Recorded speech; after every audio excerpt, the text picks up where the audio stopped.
আজ নৈহাটি ঐক্যতান মঞ্চে 27/5/2026 তারিখে নৈহাটি পৌরসভা তথা গোটা পৌর এলাকার সাফাই কর্মীদের নিয়ে কী বার্তা দিলেন নৈহাটির বিধায়ক সৌমিত্র চট্টোপাধ্যায়। সাফাই কর্মীদের এদিন বেশ কয়েকটি দাবি দেওয়ার বিষয়ে সহমত পোষণ করলেন নৈহাটির বিধায়ক সৌমিত্র চট্টোপাধ্যায়। আপনারা এই খবর দেখছেন জনপ্রিয় পোর্টাল চ্যানেল সোশ্যাল মিডিয়ায় আরবান টাইমসে মহন্ত দাশগুপ্তর খবরে।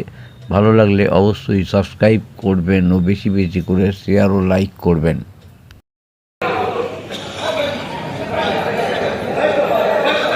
নমস্কার, সবাই বাংলা বোঝেন তো? আচ্ছা, বলছি আপনারা তো সকলেই আছেন এখানে, কেউ বাদ পড়েছে? এবার সবাই বললে তো একটা শুনতে পারবেন না, না বিধায়ক সাহেব? তা আপনাদের মধ্যে থেকে যদি 3-4 জন ঠিক করে নেন কারা কথা বলবে, তারা যদি সামনাসামনি এসে কথা বলে, তাদের সঙ্গে কথা বলে যেটা সিদ্ধান্ত হবে সেটা সবার সঙ্গে কথা বলা হবে, ঠিক আছে? তো নিজেদের মধ্যে ঠিক করে নিন যে কোন 3-4 জন কথা বলবে।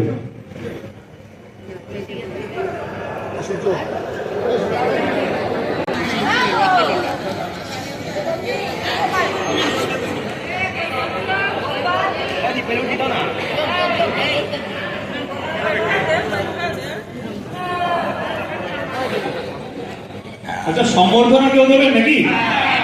আচ্ছা ঠিক আছে, যারা আছেন আসুন।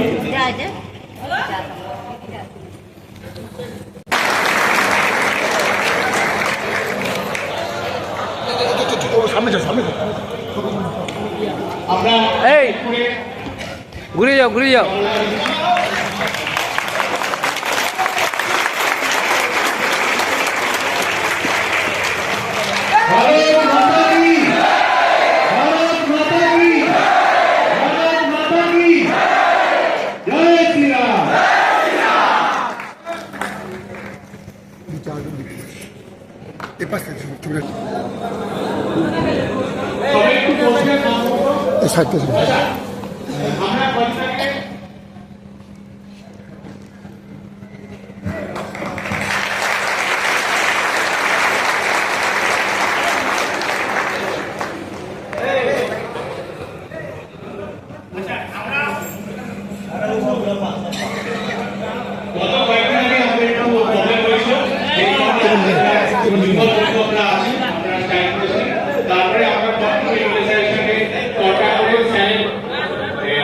প্রতিষ্ঠান হলে আমরা গতকাল প্রত্যেকের স্যালারি দিতে পেরেছি। এই জন্য স্যারের যে আন্তরিক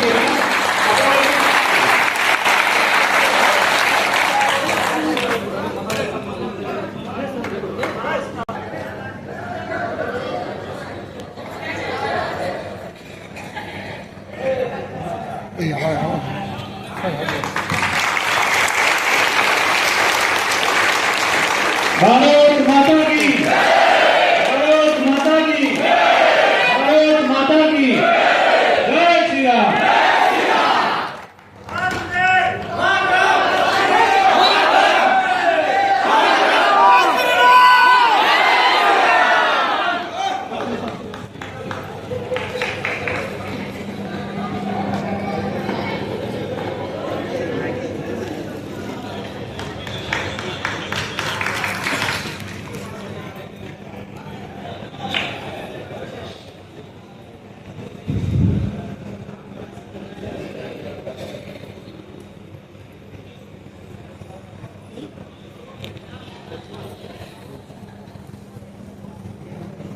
তারা এখন ঘোষণা করবে এবং আপনাদের তরফ থেকে আমি নতুন বিধায়ককে আপনারা সম্মান জানিয়েছেন, তার জন্য অনেক ধন্যবাদ।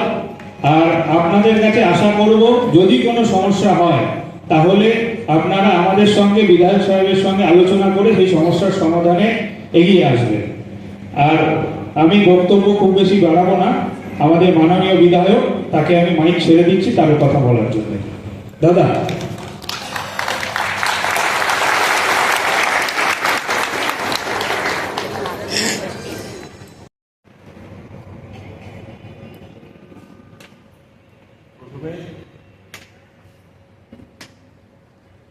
আমি আপনাদের সবার কাছে আমার কৃতজ্ঞতা জানাবো। আমাদের এই নৈহাটি সবাইকে পরিষ্কার রাখার জন্য। আজকে আপনাদের জন্যই নৈহাটি শহরে আমরা সুস্থভাবে চলাফেরা করতে পারি। আমার মনে আছে আমি নির্বাচিত হওয়ার পর আমি প্রথম যখন মিউনিসিপ্যালিটিতে আসি এই পৌরসভায়, আমি চেয়েছিলাম ক্লিন নৈহাটি। আপনারা আমার কথা রেখেছেন, তার জন্য আপনাদের কাছে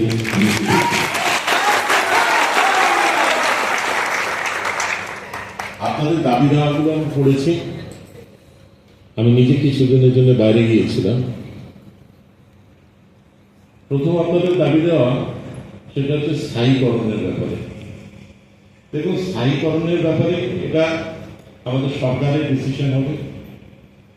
আমি নিশ্চয়ই আপনাদের এই দাবি সরকারের কাছে নিয়ে যাব। আর শুধু একটা পৌরসভা নয় তো, আমি যতদূর জানি সারা পশ্চিমবঙ্গে 127টা পৌরসভা আছে। স্থায়ীকরণের সমস্যা সব জায়গাতেই আছে। তবে আমার স্থির বিশ্বাস আমাদের সরকার, আপনাদেরও সরকার, সেটা আপনাদের সবার জন্যই নিশ্চয়ই চিন্তা করবেন। দ্বিতীয়ত, আপনাদের মেয়ে যেটা দাবি দেওয়া, আপনাদের বেতন সময় মতন দিতে হবে। আপনারা বেতন সময় মতন পাবেন। তবে আপনারা জানেন আপনাদের বেতন চূড়া থেকে আসে। অনেক সময় পেপার বক্সের জন্য আপনাদের ইউরোপের পরিষ্কার বলে দেবে, হয়তো 1 মাস মতন, অনেক সময় 2 মাসের বেতন চলে আসে, 1 মাসের একটু অসুবিধা হয়, সেইটুকু কোঅপারেট করে দেবে। তবে আপনাদের বেতন আটকে রাখার মতো কোনো ইচ্ছে বা কোনো মানসিকতা আপনাদের সরকারের নেই। আমি বারবার বলছি, সরকারটা আপনাদের। তৃতীয়ত, আপনারা চেয়েছেন 780 টাকা পার ডে।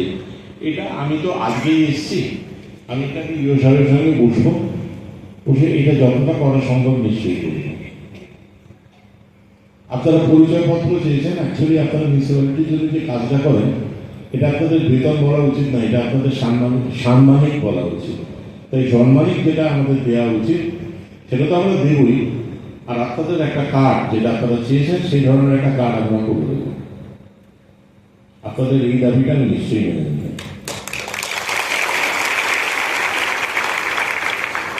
মানে যাতে আপনাদের একটা পরিচয়পত্র মতন হয়, তাই তো বিষয়।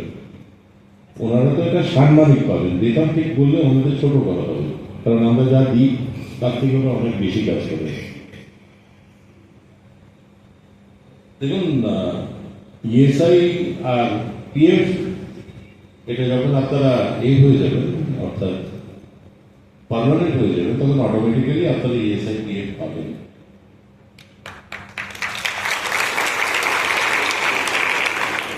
পে স্লিপটাও কিন্তু তখনই পাবেন, কারণ এটা আমি বারবার বলছি, এটা আপনাদের সম্মানের বেতন নয়। আপনারা কষ্ট করে কাজটা করে দিচ্ছেন, তার জন্য সম্মান অনারেরিয়াম দেওয়া হবে। এটাকে বেতন বলে আমি আপনাদের ছোট করতে পারবো না। কর্মরত অবস্থায় কেউ মারা গেলে তাদের আপনারা ফ্যামিলির দেখার ব্যাপারটা বলেছেন। আসলে আমাদের প্রবলেম হচ্ছে কি, আমাদের পৌরসভা যারা চালাতেন তারা কেউ আসছে না। আর পৌরসভা চালান যিনি, অর্থাৎ চেয়ারম্যান, ভাইস চেয়ারম্যান বা বাকি সিআইসি মেম্বার, কাউন্সিলর, এনারা না এলে পদ্ধতিগতভাবে আমাদের একটু অসুবিধা হচ্ছে। আমি চেয়ারম্যানের সঙ্গে আজকেই বসার কথা ছিল, কিন্তু আমার আজকে অনেক প্রোগ্রামের জন্য আমি চেয়ারম্যানকে বারণ করেছি। আমি চেয়ারম্যানের সঙ্গে বসে কথা বলে একটা জায়গায় আসার চেষ্টা নিশ্চয়ই করব।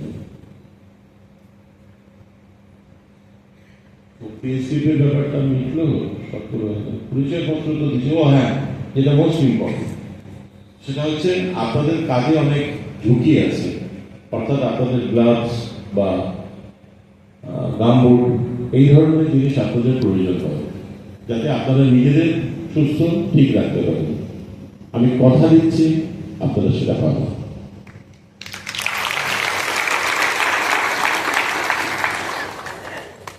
আর যদি আপনাদের, এটা আমি শুনেছি, এটা হিসাবে রেখে দিন, এটা নিয়ে আমি কথা দিচ্ছি, আমি কথা বলবো চেয়ারম্যানের সঙ্গে এবং আমি গভর্নমেন্টের সঙ্গে এই ব্যাপারে আপনাদের ব্যাপারটা তুলে দেবো।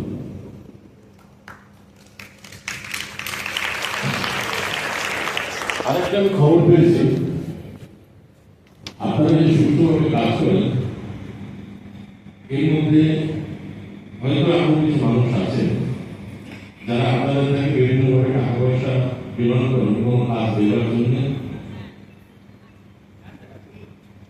এটা আমি খবর পেয়েছি। এই ধরনের কেউ যদি মানুষ থাকেন তাদের আমি লাস্টবার সাবধান করে দিচ্ছি, আমাদের সরকার তোলাবাড়িতে বিশ্বাস করে। যদি এই ধরনের কিছু কেউ করার চেষ্টা করেন আমাকে জানাবেন, ইউকে জানাবেন, তার বিরুদ্ধে যা আইনত ব্যবস্থা কথা দিলাম নেব। তোলাবাড়ি কোনো কোন রকম একদম ভয় পাবেন না, কারণ আমাদের সরকার তোলাবাড়ির বিরুদ্ধে। আপনারা যা কাজ করবেন তার টাকা আপনারা পাবেন, আপনাদের টাকায় কাউকে ভাগ বসাতে দেব না।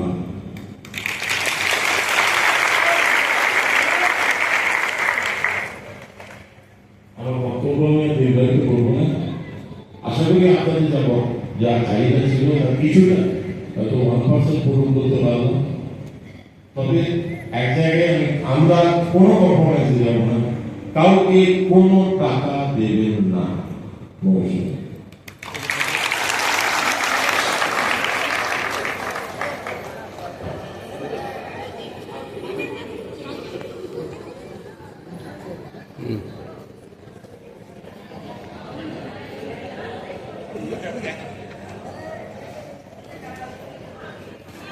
আপনাদের থেকে আমি পারমিশন নিয়ে একটু যাচ্ছি, কারণ আমার সঙ্গে দেখা করার জন্য অনেক লোক বসে আছে। বাকিটা ইউ সাহেব আপনাদের বলে দেবে। হ্যাঁ বলুন, কি বলি এগুলো ইউ সাহেব আপনাদের ভালো করে বলে দেবে। নমস্কার আপনাদের। আমার কাছে আসুন।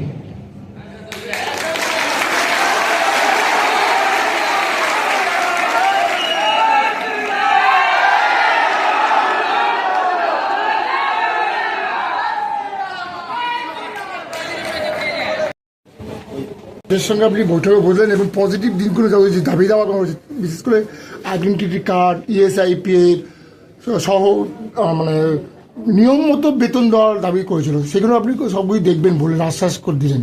আমি তো প্রথমেই বললাম আমি বেতন না, ওটাকে সাম্মানিক বলছি, কারণ বেতন হলে অনেক বেশি হওয়া উচিত ছিল, সেটা তো পৌরসভা দিতে পারে না, তাই ওটা সাম্মানিক। ওনারা যে কাজ করছেন তার ওনারই নিয়ে।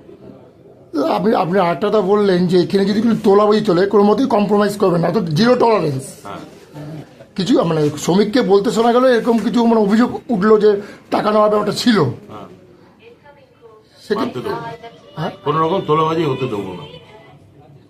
এদের তাহলে আগামী দিনে মানে এই যে দাবি দেওয়া নিয়ে কি কবে মানে সমস্যার সমাধান হবে সাফাই কর্মীদের? দেখুন, কবে সমস্যার সমাধান হবে আমি তো আর হাত গুনে বলতে পারবো না, তবে ওনাদের সরকার আমাদের সবার সরকার, আমরা সবার জন্য সবকিছুই করার যতটা সম্ভব চেষ্টা করব। তাহলে সাফাই কর্মীদের পাশে আপনি আছেন একদম? 100বার থাকবো, তারাই তো আমাদের পরিষ্কার রাখে, হাইজেনিক রাখে, তাদের পাশে থাকবো না। Thank you.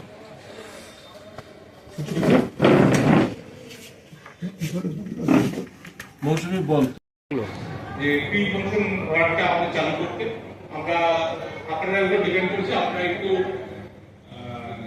আগামীকাল আগামী পরশু থেকেই প্রি মনসুনের যে কাজটা আমরা প্রতিবার করে থাকি, প্রি মনসুন কাজটা সেগুলো দেখুন কোন সার্কেলে কিভাবে কি করা যায়।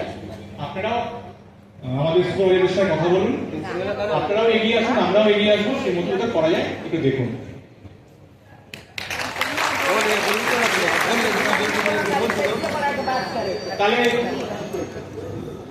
তাহলে আজকের মিটিং আমরা এখানে শেষ করছি। আমরা সবাই আস্তে আস্তে ঘর থেকে বেরিয়ে যাবো।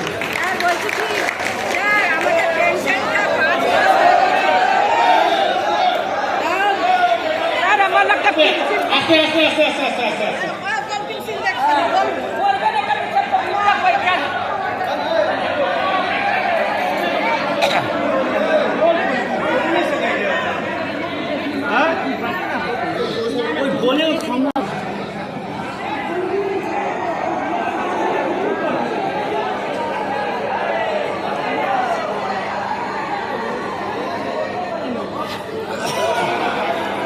বক্তব্য খুব সুন্দর একটা খবর আপনারা বলছেন পেনশনের ব্যাপারটা স্যার জানালেন একটা বিল তৈরি করা হচ্ছে শুক্রবার যদি হয় ভালো না হলে আপনারা বলবেন সোমবারের মধ্যে একটা পেনশন ঢুকবে সোমবারের মধ্যে স্যার বললেন শুক্রবার আমি আবার একটু বাড়িয়ে দিচ্ছি সোমবারের মধ্যে শুক্রবার ঢুকে যাবে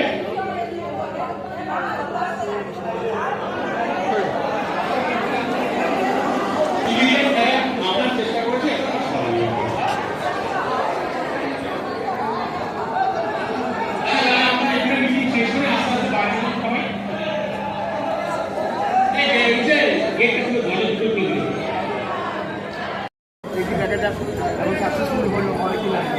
আপনারা কি মানে সন্তুষ্ট প্রকাশ করছেন?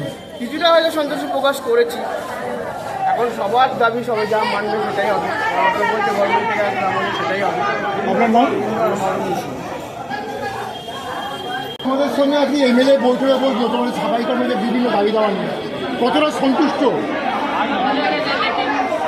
কথা বলছে নাকি আমাদের পয়সাটা বাড়াক, এই জন্য আজকে আমরা বলতে এসেছি পয়সা বাড়াক, কেন কি 6,000 টাকা এখানে কিছু কথাই বলা আইডেন্টি কার্ড বা পিএফ এগুলো তো বলেছে করবে, কিন্তু আমাদের তো এখন কথা বলতে পারে না। আমাদেরও তো একটা দিলের কথা শুনতো, সবাই তো চলে যাচ্ছে, করা যাবে। আর আমরা চাইছি কি আমাদের আমাদের মাইনা পেয়ে মুখে হাসি নেই, খুশি নেই। অন্য কেউ আছে যে চালায় কনসিডার পেয়ে ডাকে, ওদের সব কিছু সুবিধা পাওয়া গেছে, আমাদের সুবিধা পাওয়া গেছে। আমাদের মনটা নিয়ে খারাপ লাগছে কি আমাদের বাড়াবার। তোমার নাম? আমার নাম বলছি আপনাদের সঙ্গে বিধায়ক বৈঠকে বসলেন, বৈঠকে কিছু ফলপ্রসূ আলোচনা হলো? চাকরির জন্য বাচ্চাটাকে বলছে ভালো করলো ঠাকুর করে সব সবাই এটা বললাম সবাই কি আমাকে যে রিটায়ার্ড হলাম আমাদেরকে এখন 4 মাস হয়ে গেছে, এই 5 মাসের তারিখে লাগে 1 মাসের পেনশন তো ঢুকবে বললো, শুক্রবার দিন ঢুকবে। 1 মাসে দিলে কি হবে স্যার? যা খেয়েছে ক মাসে পেনশন পান আপনারা? ক মাসে পেনশন পান? 5 মাসে এখনো টাকা দেয়নি, সেই গিরেছে সব বাকি আছে, আজকে দিয়েছে আজকে বাকি আছে। আমাদেরকে পেনশনটা চাই, আমরা কি আমাদের টাকা দিতে পারবো?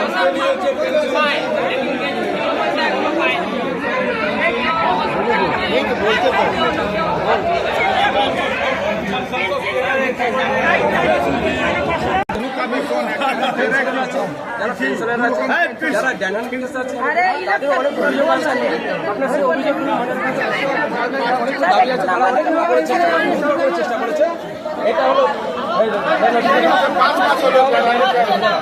এটা হলো ডাইরেক্ট কেসের নোটিশ। 5 মাস থেকে আমাদেরকে দেয় না, ক মাস পেনশন পান আপনারা এখনো? ওটা 2 টাকা দিতে হবে, একটা দিলে ক মাসের পেনশন পান? 5 মাসে বাকি আছে, 5 মাসে বাকি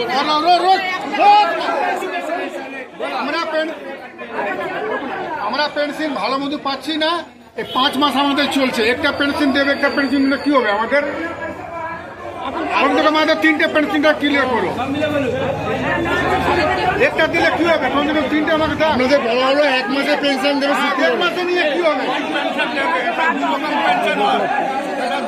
পেনশন আছে, এটা রিটায়ারমেন্ট পেনশন, এটা ফ্যামিলি পেনশন, তো 2 রকম পেনশন আছে।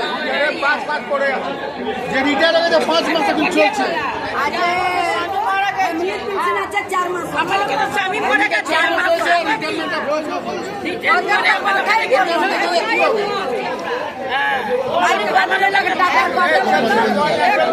সেকেন্ড হ্যান্ড মোবাইল কিনবেন বা বিক্রি করবেন, এক্সচেঞ্জ করতে চান পুরনো phone? Pappu mobile, Naihati Hazinagar fire ব্রিগেডের ঠিক পাশে আপনার মোবাইলের সেরা ঠিকানা। Samsung, Redmi, Realme, Oppo, Vivo, iPhone সহ যে কোনো ব্র্যান্ডের মোবাইল এখানে পাবেন 50 থেকে 80% ছাড়ে, তাও আবার গ্যারেন্টি সহকারে। হোলসেল ও রিটেল দুই পাওয়া যায়। এছাড়াও আছে mobile cover, tempered glass, earbuds, smart watch, এক ছাদের নিচে সব। দোকান খোলা থাকে প্রতিদিন সকাল 10টা থেকে রাত 10টা পর্যন্ত। আজই চলে আসুন পাপ্পু মোবাইলে। যোগাযোগের ফোন নাম্বার 9748482727। এছাড়াও ফেসবুক, ইউটিউব, ইনস্টাগ্রামের মাধ্যমে আপনি সরাসরি যোগাযোগ করতে পারেন আমাদের সাথে।